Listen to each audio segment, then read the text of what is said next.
دشمن کے حوالے سے کسی بھی مسلمان کو کبھی بھی غافل نہیں رہنا چاہیے۔ دشمن ہمیں ہزار مرتبہ یقین دلائیں کہ ہم آپ کے دوست ہیں، ہم آپ کے بڑے ہمدرد ہیں، ہم آپ کے بڑے چاہنے والے ہیں اور آپ ہمارے بڑے پیارے ہیں، آپ ہمارے فرنٹ لائن کے اتحادی ہیں، جیسے ہمیں افغانستان کی جنگ میں کہا گیا۔ لیکن آپ دیکھیں کہ جیسے ہی افغانستان کی جنگ ختم ہوئی، بلکہ اس دوران بھی جنہوں نے ہمیں دوست بنایا تھا ان کے ساتھ ہمارا رویہ کیسا رہا، وہی آ کر ہم پر ڈرون برساتے رہے، وہی آ کر قبائلی علاقوں پہ حملے کرتے رہے۔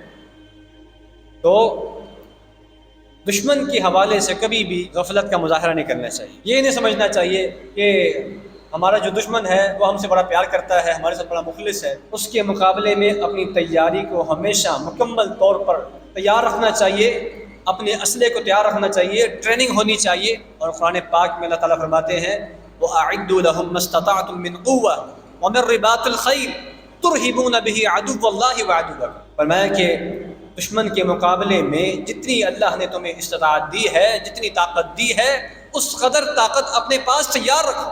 جس اللہ نے ہمیں یہ حکم دیا ہے کہ اس اللہ پر بھروسہ کرنا ہے، اس پر توکل کرنا ہے، وہی اللہ میں یہ فرما رہا ہے کہ بھروسے کے ساتھ ساتھ تیاری بھی کرنی۔ خالی یہ بات سوچ کے کہ ہم تو اللہ کو ماننے والے ہیں، ہم تو امت رسول ہیں، امت محمدیہ میں سے ہمارا تعلق ہے اور قرآن ہمارے پاس ہے، حدیث ہمارے پاس ہے، تو ہم جو ہے وہ تیاری کوئی نہ کریں، بس ہم اللہ پہ ساری بات چھوڑ دیں۔ ایسے نہیں ہے۔ رسول اللہ صلی اللہ علیہ وسلم نے جتنے بھی مار کے لڑے ہیں تیاری کے ساتھ لڑے، تیاری کے ساتھ لڑے۔ ہمیشہ آپ نے اگرچہ وسائل کم تھے، اگرچہ مسلمانوں کے پاس اسلحہ کم تھا، لیکن جو تھا اس کے ساتھ میدان میں کودے۔